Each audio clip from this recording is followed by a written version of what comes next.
What turns you on that you are absolutely embarrassed about? My humiliation kink LMAO, but that's kinda the point. Pathetic. Neck kissing and dry humping can make me orgasm. This embarrasses me. Just someone who hugs well. I've always thought some women looked really good with vampire fangs. Or even just longer canine teeth. No idea why, but I know it's weird. I also watched Underworld as a teenager. Kate Beckinsale in a latex suit definitely had an impact on my life. Wardrobe malfunctions. But they need to look accidental, not sexy. When someone gets really close and whispers like PLS no I can't be horny RN. Going through all these comments looking for someone with the same fetish as me. I think the best way to view this thread is by controversial. What's the dumbest myth people today believe? That Einstein failed his grade school math class. It was the subject of a Ripley's Believe It or Not column in 1935 and Einstein himself refuted the article.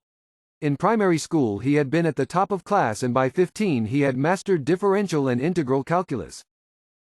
When I had cancer a few years back and was doing chemotherapy I had people who constantly questioned that I actually had cancer, due to the fact that my hair didn't fall out until I was actually in remission. Had been off chemo for about 2 to 3 weeks when my hair started gradually thinning and falling out. It's a complete myth that every single person's hair will have the same reaction to chemo. Some people lose hair right away, some don't. Everybody is different.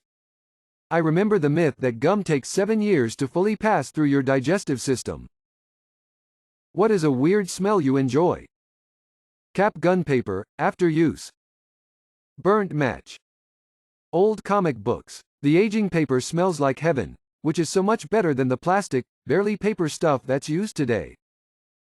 That musty, old basement smell.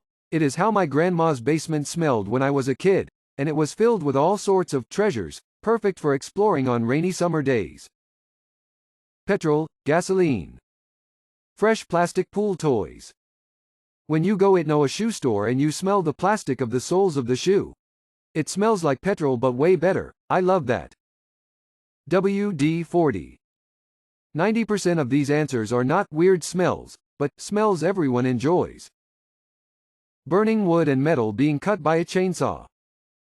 What is the worst possible drink to order at a bar? I live in Ireland, so it shows a painful lack of awareness when a tourist orders an Irish car bomb. Seemingly without even a tiny bit of questioning of why it may cause trouble in certain parts. Heard a story of a couple of Americans ordering that at a little pub. Barkeeper raised an eyebrow, said he can't do that, but he'd make them a special drink.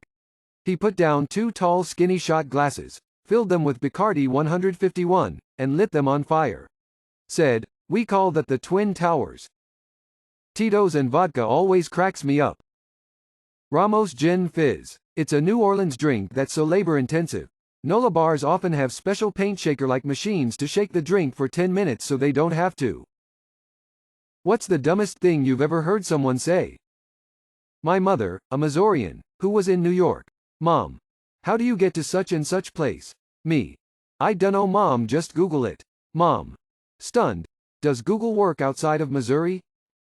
You shouldn't wear a seatbelt because, in the event of a crash, it's safer to be thrown from the vehicle. My sister, as an adult, once said to me, "Hey, we all had a birthday this year." We were at a pub quiz and the question was, what is the name of the brightest star in the sky? And the answer on the quizmaster sheet was Sirius, and we had put the sun because night sky wasn't specified. The quizmaster then said, no, because the sun, like the moon, is a planet and doesn't count. And then just moved on. I'm no astrophysicist, but I know that ain't right. The rest of the quiz was a bit of a joke to us after that.